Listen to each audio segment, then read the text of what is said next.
The Honda Philippines Inc. is good quality of services and good attention to you, and you meet the nicest people on the Honda. The joy and freedom of mobility, power of dreams.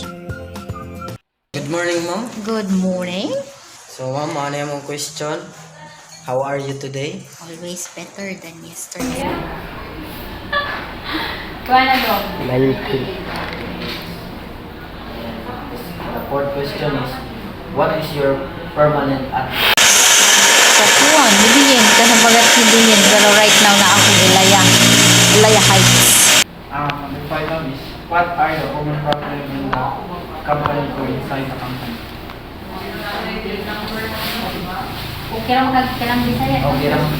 Definitely bilang nature, kanang kuan, nature sa trabaho, saka kasagaran sa mo ang mga more in sales, in production, kung ka nagsawi sa imong masyan, then ma'am, sa tawagan. The honor is, how would you deal the problem in the company? Kuan.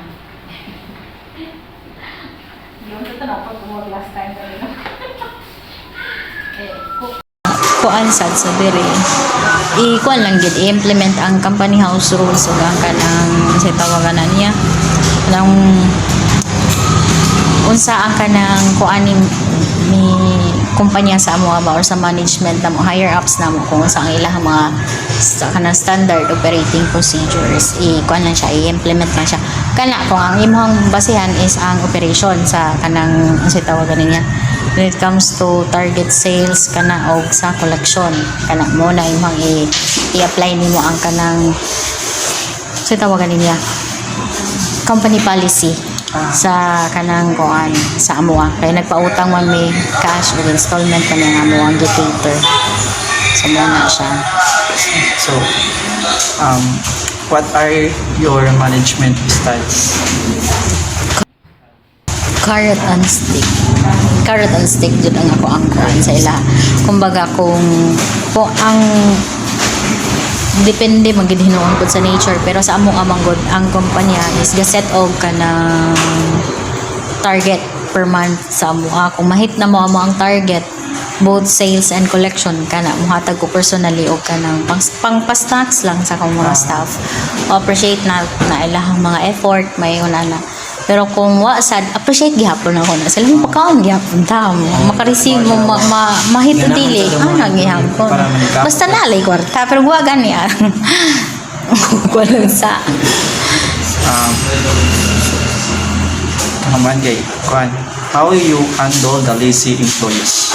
how you handle list sus dili tagag trabaho tiwasan dili kuan ang sako mang god mo pika jud ko istorya jud ang istorya jud ko kung wa ko kauyon na pero pag kuan sad kung okay ang iyang pagpanarbaho pero pag sulod na ko diri di man ako ang naguna diri sa branch pero ang una gid akong kuan jud una gid akong approach sa tanan di ko mangayo og anything sa inyo ha basta ihatag lang kung unsa ang gi-set nga standard sa kumpanya ug unsa gipangayo sa inyo ha ug limpyo nga pagpanarbaho Buhatan na ilang roads. mora na ang ako limpyo nga pagpanarbaho lang yun maora man ang akong concept so kung dili na ninyo kaya kuan nga mag kay in real world lahi na pang ginang eskwela og kanang trabaho so kung papetiks-petiks lang ka diha wag gid madugi hapon so magkinamad ka ay na lang pagpanarbaho no Yes, ma'am. So, what are the advice you give to next generation? hello man akong advice mura mo gina akong ihangyo sa inyo hatanan dong magbinutan garbo sa ginikanan mura ba gina siya pero sa pagkakaroon manggod lahi ang kanang kumbaga upbringing sa kumbaga millennials Gen Z ug unsa ba na siya diha so lahi gid siya ang approach nga kay imuhang kuanon pero kung kuan manggod mag-start na gina sa imuhang family so kami ang naa diri sa posisyon na sa managerial position ang amo is kuan na lang gid siya kanang kumbaga kanang kuan lang ba pwede na siya. Be an example. Oh, kanang lang yun. Ikaw set og standard ka sa imo ko galingon. Yes. Para ang tanan all else will follow na lang yun na siya. Tapos, unsa pa? Last question lang is, how can you motivate your employee to achieve the goals? Sa amo good ka conduct meeting first butang ta karon first sulod sa bulan. So mo na mo discuss ug sa mga target ug sa tanang kuan. So mo gihapon na ako ang kuan sa ilaha man ako ang unsa tawag na i-discuss sa ilaha ba. Kung makahita sa target kana magpakaon ta magsalo-salo sa kuan. And sa bulan pero ug mahit man gani o dili kana gihapon na ako kanang mo-appreciate gihapon ka sa ilang mga effort kay dili pwedeng dili na nimo i-appreciate kay masayang ilang effort. Yes.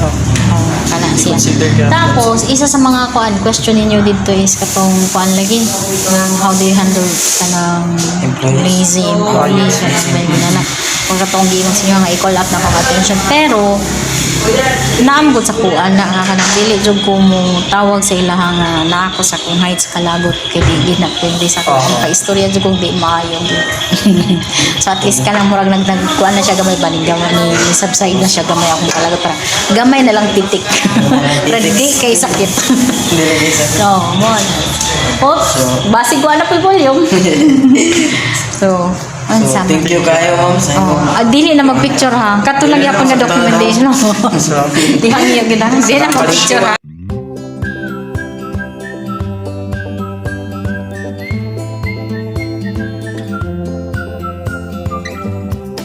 Honda Philippines Inc. located at Paho Don Bantayan, Cebu.